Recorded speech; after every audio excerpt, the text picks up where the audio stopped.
Welcome बच्चों। आज हम अपने सेल साइकिल और सेल डिवीज़न वाला जो चैप्टर है उसका हमने इंट्रोडक्शन पढ़ लिया था। आज हम उसके आगे पढ़ने वाले हैं। नेक्स्ट टॉपिक जो हम पढ़ने वाले हैं आज वो कौन सा है बेटा? Phases of cell cycle. कि सेल साइकिल है उसके अंदर कौन कौन से इवेंट होते हैं, कौन कौन सी फेजेस होती हैं। तो बेटा सेल साइकिल को आप दो कैटेगरीज में या दो फेजेस में डिवाइड कर सकते हो। पहली फेज जो बेटा हम यहाँ पर लिखेंगे वो है इंटरफेज। पहली फेज जो है वो है इंटरफेज और दूसरी फेज जो है उसको हम कहते हैं एम फेज। अब ये दोनों फेज आगे जाके सब फेजेस में डिवाइड होती है।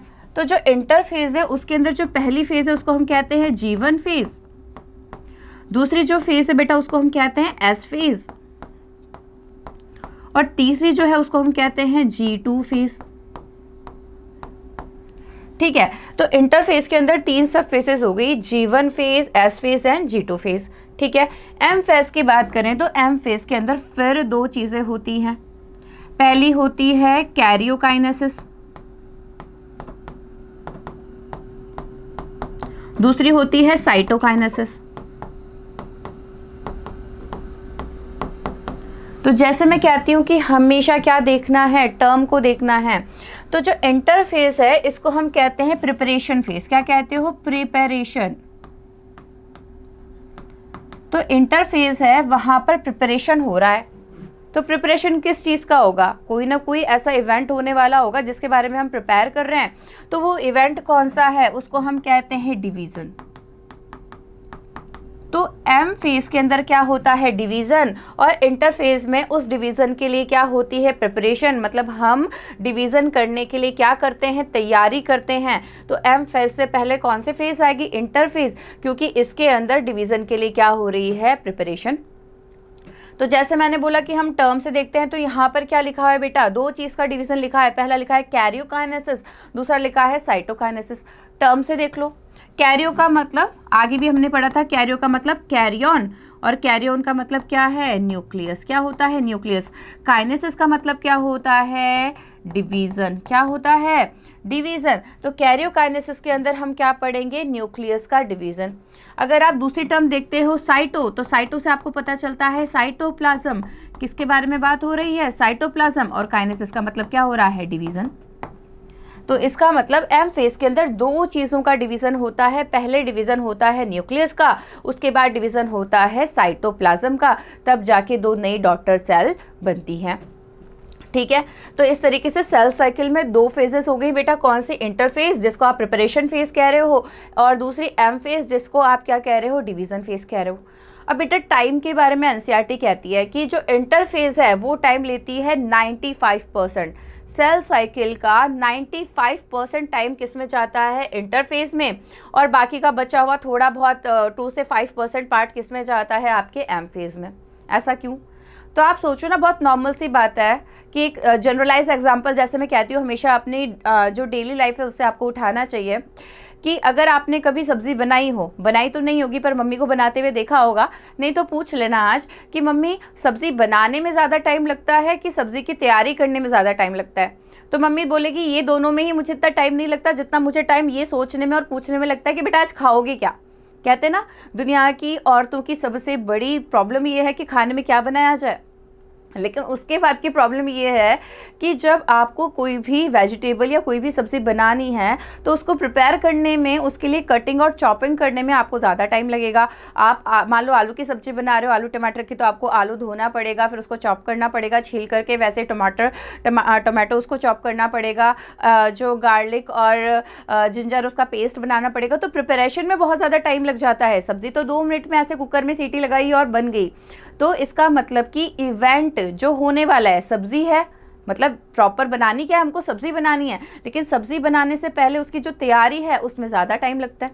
ठीक है, तो इसलिए जो इंटरफेज होती है वो पूरे सेल साइकिल का कितना टाइम लेती है बेटा? इंटरफेज लेती है 95% टाइम। कितना लेती है? 95%। और बाकी बचा हुआ किसको मिलता है? एम फेज को। तो यही चीज़ आपकी एनसीईआरटी ने दी है कि अगर आप ह्यूमन सेल की बात करें, अगर आप किसकी बात करें? ह्यूमन सेल की, तो हमने देखा था ह्यूमन सेल के अंदर जो सेल साइकिल का टाइम था, जो सेल साइकिल था उसका टाइम कितना दे रखा था? 24 आवर्स। तो उसमें से दो फेजेस हो गई, एक हो गई आपकी इंटरफेज और एक हो गई आपकी एम फेज। तो इंटरफेस में लगते हैं बेटा 23 आवर्स। आपकी इंटरफेस कितना टाइम लेती है? 23 आवर्स। जबकि एम फेस कितने में हो जाती है? कितने में हो जाती है बच्चों? 1 आवर के अंदर। तो एनसीईआरटी कहती है कि पूरे सेल साइकिल का 95% टाइम मिलता है इंटरफेस को और बचा हुआ छोटा सा पार्ट किसको मिलता है? डिवीजन फेज को। ठीक है, चलिए, तो ये बात हुई आपकी दोनों के बारे में। अब हम एक एक करके इनको डिटेल में पढ़ने वाले हैं। ठीक है, तो सबसे पहले जो हम पढ़ेंगे, आराम से नई स्लाइड से स्टार्ट करते हैं बेटा। तो सबसे पहले जो हम पढ़ने वाले हैं वो हम पढ़ेंगे इंटरफेस। क्या पढ़ोगे? इंटरफेस। अभी जो बेटा इंटरफेस है इसके कुछ नाम दे रखे हैं, इसको हम कुछ कुछ और नाम कहते हैं। या पहले मैं तुमको एक यहाँ पर जो साइकिल है, एक जो डायग्राम दे रखा है वो एक छोटा सा डायग्राम यहाँ पे बना के दिखा देती हूँ। ठीक है, बहुत ही सिंप्लीफाई करके। सेल साइकिल का डायग्राम, किसका डायग्राम है ये? सेल साइकिल का। तो सेल साइकिल में 2 फेजेस हैं, तो एक फेज जो है वो है आपकी इंटरफेस। ये जो मैंने बनाया है बड़ा सा, वो किसके लिए है? इंटरफेस के लिए। तो ये जो इंटरफेस है उसके अंदर हम देखेंगे 3 फेजेस जो हमने लिखी थी, G1 phase, S phase and G2 phase. 1 is G1, ये है S फेज, ये है G2 फेज। और बचा हुआ जो छोटा सा टाइम है बेचारा, चाहो तो अब समझ में आ रहा होगा और नहीं भी, तो इन सब में सबसे कम टाइम किसको मिल रहा है? M फेज को। ये पूरा इतना ये पोर्शन किसका है? ये तीनों फेजेस किसकी हैं बेटा? इंटरफेस की। किसकी हैं? इंटरफेस की। और ये इतना सा बचा हुआ पार्ट कौन सा है? डिवीजन फेज का, यानी कौन सी फेज का? एम फेज का। ठीक है, चल, तो आगे हम बात कर रहे थे इंटरफेस के बारे में। तो बेटा इंटरफेस के कुछ नाम दिए हुए हैं, तो पहला टर्म यहीं से शुरू कर देते हैं। तो पहला नाम क्या है इसका? इंटरफेस। अब मैं कहती हूँ टर्म से देखो, इंटर। इंटर का मतलब क्या होता है? 2 वर्ड सुने होंगे आपने, एक सुना होगा इंट्रा, दूसरा सुना होगा इंटर। तो किसी एक चीज़ के अंदर अगर कोई चीज़ हो रही है दैट इज इंट्रा। लेकिन अगर 2 चीज़ों के बीच में, 2 अलग अलग इंडिविजुअल के बीच में कोई चीज़ है तो उसको क्या कहते हो? इंटर। इसका मतलब इंटर का मतलब क्या होता है? बिटवीन 2। इंटर का मतलब क्या होता है बेटा? बिटवीन 2। और फेस को तो ऐसा का ऐसा ही उतार दो तो क्या हो गया? फेज। तो इसका मतलब ऐसी कोई फेज जो 2 फेजेस के बीच में हो रही है, ऐसी कोई फेज जो 2 लगातार या कंटिन्यू होने वाली फेज के बीच में हो रही है, उसको आप क्या कहोगे? इंटरफेज।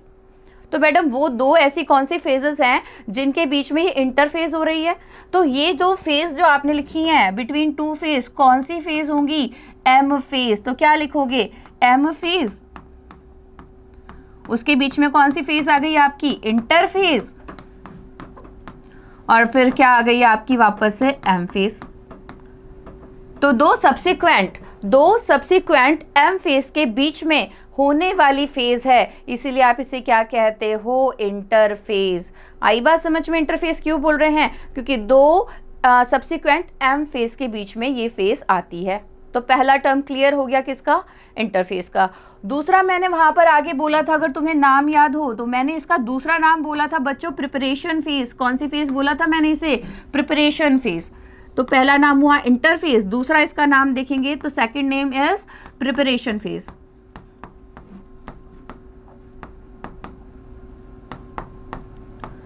तो इसको प्रिपरेशन फेज क्यों कह रहे हैं मैडम? इसको प्रिपरेशन फेज क्यों कहते हैं?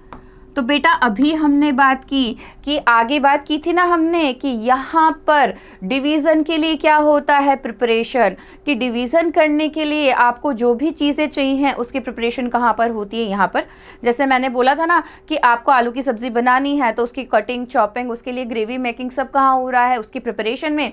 तो सेम चीज़ डिवीज़न में आपको जो जो चीज़ चाहिए उसकी जो प्रिपरेशन है वो कहाँ पर होती है? यहाँ पर। तो इसीलिए आपने इसे क्या कह दिया? Preparation phase. क्यों? क्योंकि प्रिपेयर फॉर या प्रिपरेशन फॉर डिवीजन फेज। किसके लिए प्रिपरेशन हो रहा है बेटा? डिवीजन फेज के लिए, इसलिए दूसरा नाम क्या हो गया इसका? Preparation phase. ठीक है, फिर ये जो फेज है इसका एक और नाम है बच्चों, इस का एक और नाम दे रखा है। सारे नाम याद रखने हैं हमें, किसी से भी पूछ सकते हैं। तो इसका तीसरा नाम है बेटा रेस्टिंग फेज। Resting phase. तो मैडम इसको रेस्टिंग फेज क्यों कह रहे हैं? क्या ये रेस्ट करती है क्या? क्या इसमें कोई काम नहीं हो रहा क्या? भाई हम ऐसा ही बोलते ना, रेस्ट करने का मतलब जब तुम रेस्ट करते हो तो तुम कोई काम नहीं करते। तो तुम पूछ लोगे कि मैम जब ये जो फेज़ है इसमें क्या कोई काम नहीं होता क्या, जो आप इसे रेस्टिंग फेज़ बोल रहे हो?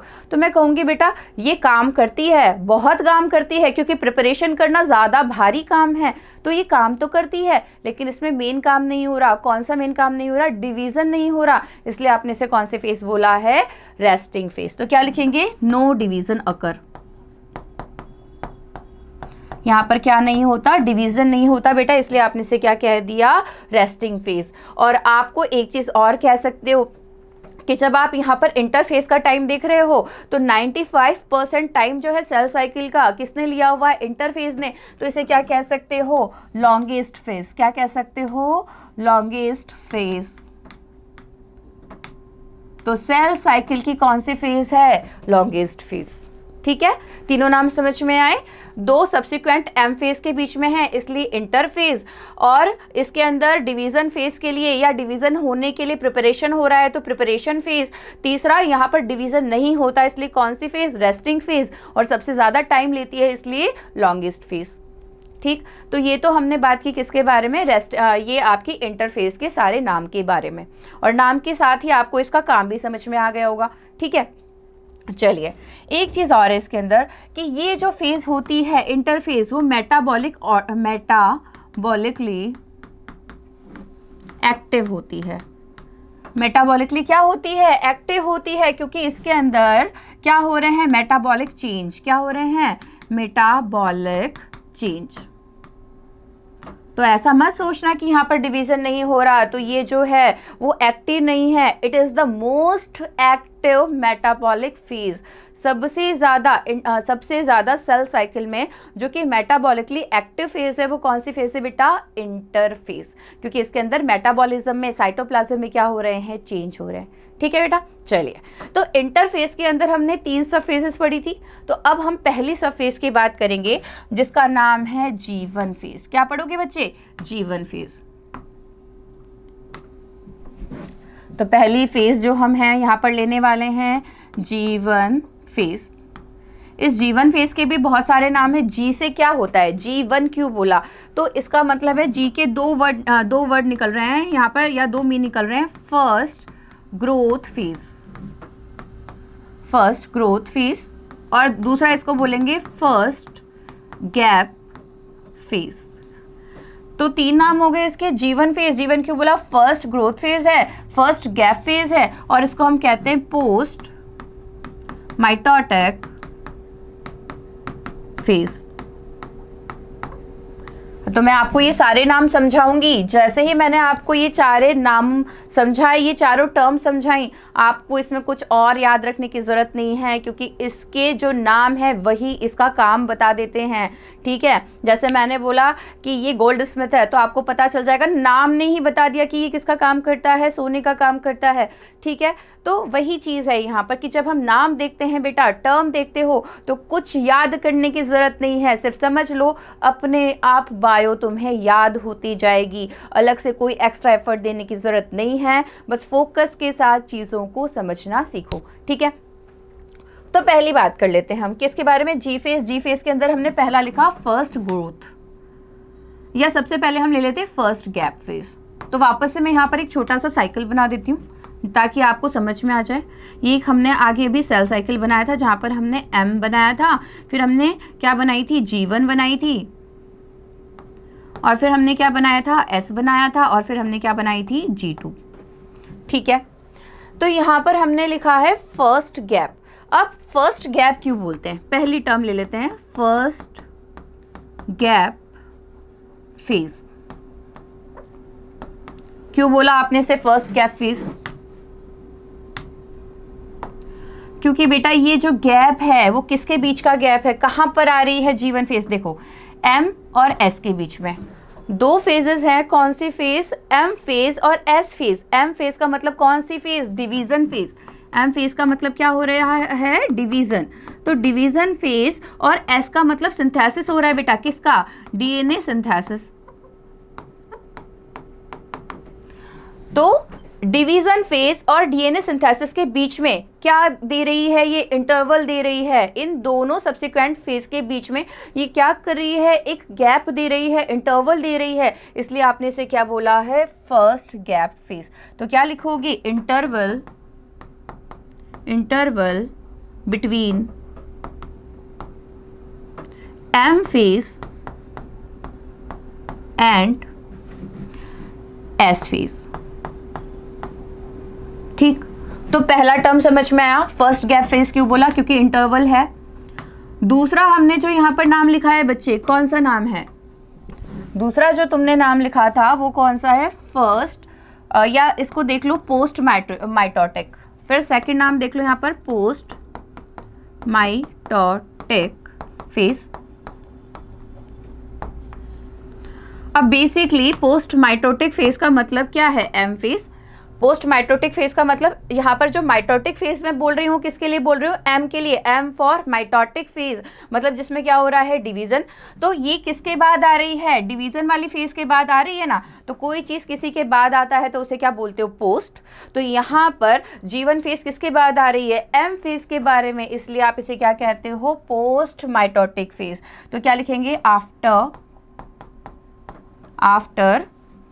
अकर आफ्टर, ऐसा लिख लो, अकर आफ्टर एम या फिर माइटोटिक फेज। दो टर्म कंप्लीट हो गए आपके, कौन सा, फर्स्ट गैप फेज यहां पर आपने पढ़ लिया, फर्स्ट गैप क्यों बोला। दूसरा आपने पढ़ लिया पोस्ट माइटोटिक फेज, ये आपने देख लिया क्या हो गया, पोस्ट माइटोटिक फेज क्यों कहा था। अब जो नाम बचता है वो है फर्स्ट ग्रोथ फेज। ये थोड़ा लेंथी है इसलिए मैं इसको नेक्स्ट पेज पे पढ़ाऊंगी, इसीलिए मैंने इसको लास्ट में लिया बेटा। तो तीसरा हम यहाँ पर जो पढ़ने वाले हैं, जो तीसरी टर्म तुम पढ़ने वाले हो वो टर्म क्या है आपके पास, फर्स्ट ग्रोथ फेज। अब याद करो, अब तक तो शायद तुम्हें रट गया होगा कि अगर ग्रोथ हो रहा है तो साइज क्या हो रही है, इंक्रीज। अगर ग्रोथ हो रहा है तो साइज में क्या होता है, इंक्रीज होता है। तो यहाँ पर कौन सी चीज़ ऐसी है जो इंक्रीज हो रही है, तो साइटोप्लाज्म। तो साइटोप्लाज्म इंक्रीज होगा, तो साइटोप्लाज्म इंक्रीज होने के लिए क्या क्या चीज़ें बढ़ रही हैं जिसकी वजह से साइटोप्लाज्म इंक्रीज हो रहा है। तो पहले देखते हैं, यहाँ पर होता है एमाइनो एसिड का सिंथेसिस। अमाइनो एसिड बन गए। अगर अमाइनो एसिड बन रहे हैं तो अमाइनो एसिड किसकी बेसिक यूनिट है, प्रोटीन की। इसका मतलब अमाइनो एसिड बन रहे हैं तो क्या बनेंगे बेटा, प्रोटीन। तो क्या लिखोगे इसमें, क्या हो रहा है, प्रोटीन सिंथेसिस। प्रोटीन भी बन गए जी आपके। प्रोटीन बन गए तो बेटा आरएनए भी बनेगा, क्योंकि प्रोटीन बनने के लिए आरएनए बनना बहुत जरूरी है। तो आरएनए सिंथेसिस।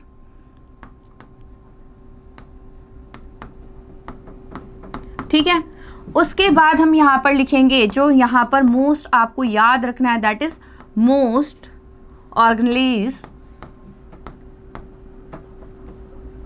Duplicate here. मतलब G1 फेज के अंदर जितने भी ऑर्गेनेल्स हैं उनमें से बहुत सारे ऑर्गेनेल्स इसी फेज के अंदर क्या होते हैं, डुप्लीकेट। अब यहाँ पर मैं ऐसा लिख सकती थी ना कि ऑर्गेनेल्स डुप्लीकेट हियर, या मैं लिखती ऑल ऑर्गेनेल्स डुप्लीकेट हियर, पर मैंने यहाँ पर क्या लगा दिया, मोस्ट। वर्ड लगाया है मोस्ट, मतलब बहुत सारे, अधिकतर यहाँ पर क्या हो जाते हैं, डुप्लीकेट। लेकिन कुछ ऐसे होते हैं जो रह जाते हैं जिनका डुप्लीकेशन यहाँ पर नहीं होता, तो उनका डुप्लीकेशन कहाँ होगा, हम आगे देखेंगे। कहते हैं ना सीरियल में, इस देखते हैं इसके बाद।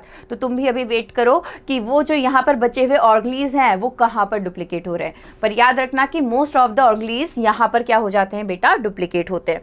तो इतनी सारी चीज़ें बन रही हैं भाई, अमाइनो एसिड बन रहे हैं, प्रोटीन बन रहे हैं, आरएनए बन रहा है, ऑर्गेनेल्स डुप्लीकेट हो रहे हैं, तो साइज क्या हो रहा है, इंक्रीज। साइज क्या हुआ बच्चे, साइज हुआ इंक्रीज, और साइज इंक्रीज हुआ तो उसी चीज़ को तुम क्या कहते हो, क्या कहते हो, ग्रोथ। आ गई बात समझ में, इसलिए हमने इसे क्या बोला है, ग्रोथ फेज बोला है। आई होप आपको ये सारे टर्म समझ में आ गए होंगे, और ये टर्म समझ में आते ही आपको कौन सी फेज समझ में आ गई होगी, G1 फेज। और देखो हमने वहाँ पर जब डायग्राम बनाया था ना बच्चे, जब डायग्राम बनाया था तो ऐसा बनाया था, एम फेज सबसे छोटी थी, ये एम फेज सबसे छोटू है, G1 फेज सबसे बड़ी होती है, उससे छोटी होती है S फेज और G2 फेज। इसका मतलब सबसे ज़्यादा टाइम किसको मिल रहा है? G1 फेज को। तो ये इंटरफेज की लॉन्गेस्ट फेज है। जैसे इंटरफेज सेल साइकिल की लॉन्गेस्ट फेज है, वैसे ही G1 क्या है? इंटरफेज की longest phase, longest phase of interphase. ठीक है, समझ में आया? चलिए, तो एक चीज खत्म हो गई हमारी, कौन सी? G1 phase. दूसरी कौन सी आ रही है बेटा उसके बाद? S phase. क्या आ रहा है? S phase. तो दूसरी लिखेंगे बेटा,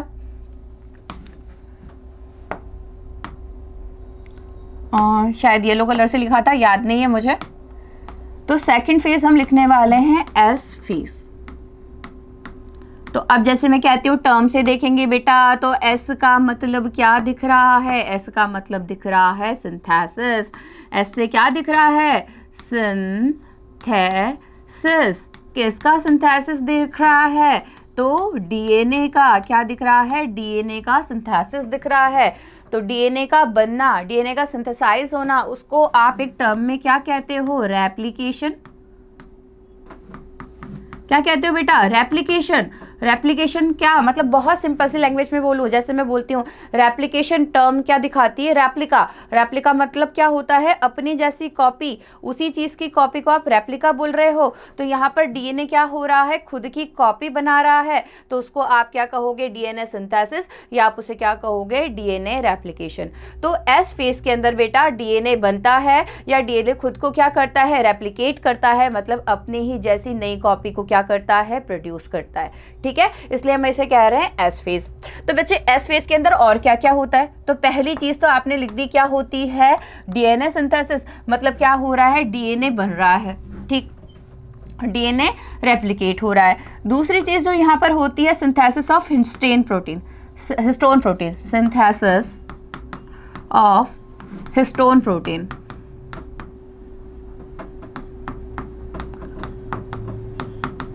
आई होप आपको पता होंगे कि हिस्टोन प्रोटीन क्या है, क्योंकि आपने सेल वो पढ़ लिया है चैप्टर, बट फिर भी मैं यहाँ पर बेसिक आइडिया दे देती हूँ कि बेटा जब आप डीएनए की बात, आप क्रोमोसोम की बात करते हो, तो क्रोमोसोम में दो चीज़ें होती हैं। क्रोमोसोम बनता है दो चीज़ों से मिलकर के।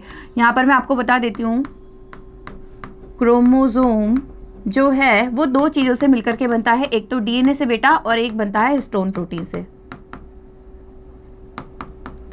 तो बेटा हमारा जो डीएनए है, अगर आपने इस डीएनए को न्यूक्लिक एसिड में पढ़ा होगा, तो यहाँ पर फॉस्फेट ग्रुप होता है। फॉस्फेट ग्रुप होता है, तो फॉस्फेट ग्रुप पे कौन सा चार्ज होता है? नेगेटिव।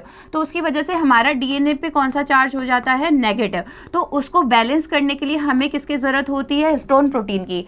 तो डीएनए का नेगेटिव चार्ज न्यूट्रलाइज करने के लिए, उसे स्टेबल बनाने के लिए हमें ज़रूरत होती है हिस्टोन प्रोटीन की। और डीएनए हिस्टोन प्रोटीन के साथ मिलकर के क्या बनाता है बेटा? क्रोमोसोम। तो इसलिए हमें हिस्टोन प्रोटीन बनाना भी ज़रूरी है। आप जब डीएनए बना रहे हो, आगे जाके वो क्रोमोसोम में जाएगा, क्रोमोसोम बनाएगा, तो उसके साथ आपको क्या बनाना ज़रूरी है? Histone protein. तो दोनों यहाँ पर इसी फेज में साथ साथ बनते हैं। ठीक है बच्चे, चलिए तीसरी चीज़ यहाँ पर जो होती है वो यहाँ पर होता है, ये बन गया डीएनए का सिंथेसिस हो गया, सिंथेसिस ऑफ हिस्टोन प्रोटीन हो गया। यहाँ पर साइटोप्लाज्म में ये दोनों चीज़ें मतलब ये जो डीएनए सिंथेसिस है वो तो कहाँ पर होता है बेटा? न्यूक्लियस में। डीएनए सिंथेसिस कहाँ हो रहा है बेटा? न्यूक्लियस के अंदर। और ये दोनों चीज़ें होती हैं साइटोप्लाज्म के अंदर। तो जब न्यूक्लियस के अंदर डीएनए अपनी कॉपी बना रहा होता है, उसी टाइम साइटोप्लाज्म क्या बनाता है? पहली चीज बनाता है हिस्टोन प्रोटीन, दूसरा बनाता है सेंट्रियोल।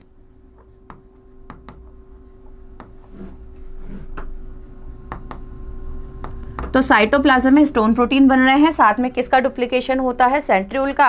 और आपको आई होप पता होगा कि सेंट्रियोल सिर्फ किस में मिलता है? एनिमल सेल के अंदर। और किस में हेल्प करता है बेटा? स्पिंडल फाइबर बनाने में, जो कि सेल डिवीजन के टाइम पे बहुत ज़रूरी होते हैं। तो ये चीज़ें कहाँ पर हो रही हैं? आपकी एस फेज के अंदर। अब यहाँ पर एनसीईआरटी ने एक चीज़ बोली हुई है कि जब एस फेज हो रही है तो डीएनए का अमाउंट क्या हो रहा है? डबल। क्यों? क्योंकि डीएनए अपनी कॉपी बना रहा है। तो जब आपने, मान लो आपके पास एक पेपर था, आपने उसकी जेरोक्स करी, अब आपके पास नंबर ऑफ पेपर कितने हो गए? 2। नंबर ऑफ पेपर्स कितने हो गए? 2। तो जब डीएनए था, डीएनए खुद को क्या की? खुद की कॉपी बनाई, तो डीएनए का अमाउंट भी कैसा हो जाना चाहिए? डबल। कैसा हो जाएगा, डबल। तो यहाँ पर एक केस देती है एनसीईआरटी कि मान लो बिफोर, चलो इसको नए पेज में ले लेते हैं, before S phase, S phase से पहले डीएनए अमाउंट कितना था, डीएनए अमाउंट मान लो कितना दे रखा है एनसीईआरटी ने, 2C, ठीक है। और डीएनए किस में होता है, क्रोमोसोम में। तो before S phase number of chromosome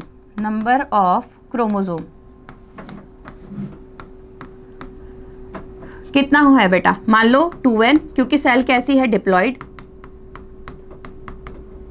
ठीक है। इन एस फेज के अंदर क्या हुआ, डीएनए रेप्लिकेट,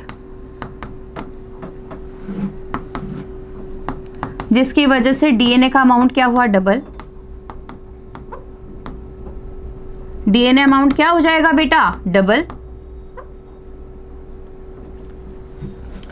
लेकिन यहां पर डीएनए का अमाउंट डबल हुआ है, क्या क्रोमोसोम का नंबर चेंज होगा क्या? तो देखते हैं कि यहां पर तीसरा केस अगर पूछ लिया जाए, after S phase DNA amount कितना हो जाएगा, आपने बोला डीएनए अमाउंट एस फेज के अंदर क्या हो गया, डबल। तो आफ्टर एस फेज डीएनए का अमाउंट क्या लिखोगे, डबल, यानी कि 2C की जगह पर क्या हो गया बेटा, 4C। कितना हो गया, 4C, क्योंकि एस फेज के अंदर डीएनए खुद को रेप्लिकेट करता है, अपने अमाउंट को डबल करता है, तो आफ्टर एस फेज डीएनए का अमाउंट हो जाता है 4C। लेकिन नंबर ऑफ क्रोमोसोम अगर आपसे पूछ लिया जाए after S phase number of chromosome कितने होंगे, तो नंबर ऑफ क्रोमोसोम कितने रहेंगे, उतने ही जितने कहाँ पर थे शुरुआत में। एस फेज से पहले कितना नंबर था क्रोमोसोम का, 2n। आफ्टर एस फेज भी नंबर ऑफ क्रोमोसोम कैसा रहेगा, 2n। तो अमाउंट ऑफ डीएनए क्या होता है, डबल होता है, लेकिन क्रोमोसोम नंबर कैसे रहते हैं, सेम। तो आप क्या बोलोगे, in S phase DNA amount will get double but number of chromosomes remain same. Okay बच्चों, ये चीज़ एनसीईआरटी में दी हुई है तो आपको याद होनी ज़रूरी है, ठीक है। तो ये ख़त्म हुआ हमारी कौन सी फेज़ बेटा, एस फेज़। इसके बाद हम बात करेंगे अपनी तीसरी फेज़ के बारे में, और तीसरी फेज़ का नाम है हमारा, तीसरी फेज़ का नाम है G2 फेज़।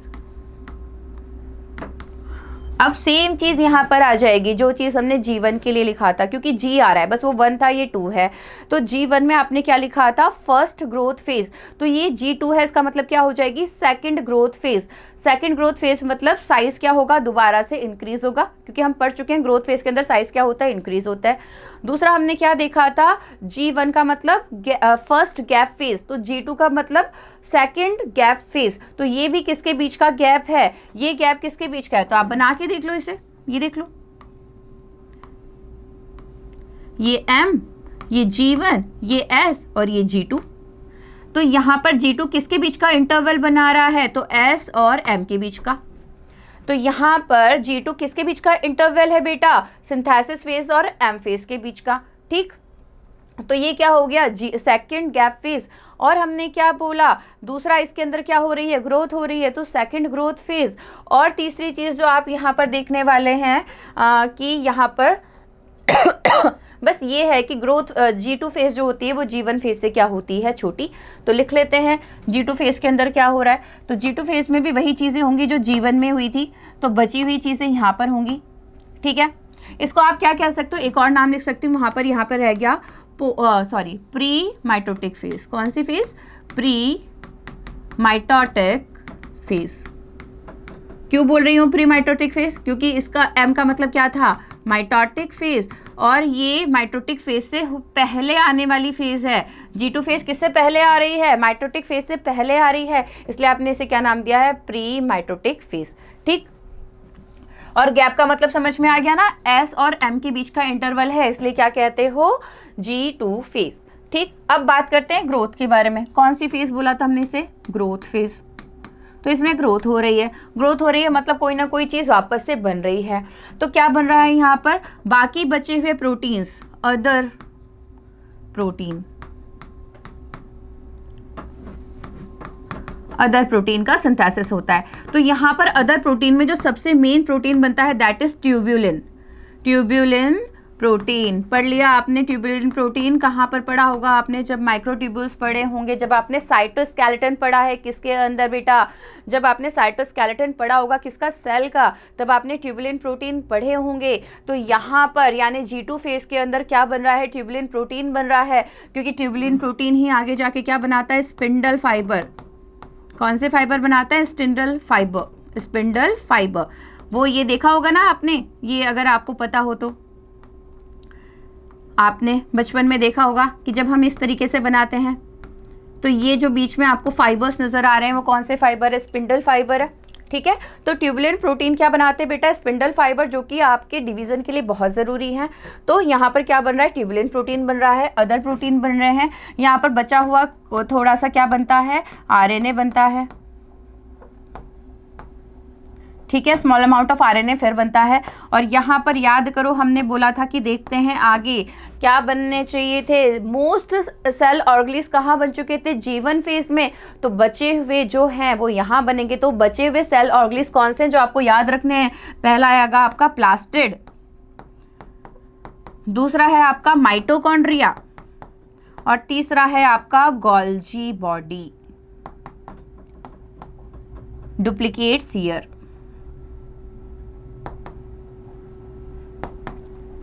तो बचे हुए सेल ऑर्गेन्स कौन से? Plastid, mitochondria and Golgi bodies duplicates here. इसलिए यहाँ पर भी इन सब का सिंथेसिस होता है, सेल ऑर्गेन्स का डुप्लीकेशन हो रहा है। तो साइज क्या हो रहा है बच्चे? इंक्रीज। और साइज इंक्रीज होते ही आप उसे क्या कह देते हो? ग्रोथ होना। तो पहले एक बार ग्रोथ हो चुकी थी, दोबारा ग्रोथ हो रही है, दोबारा साइज बढ़ रहा है, इसलिए आपने किससे क्या बोला? G2 phase.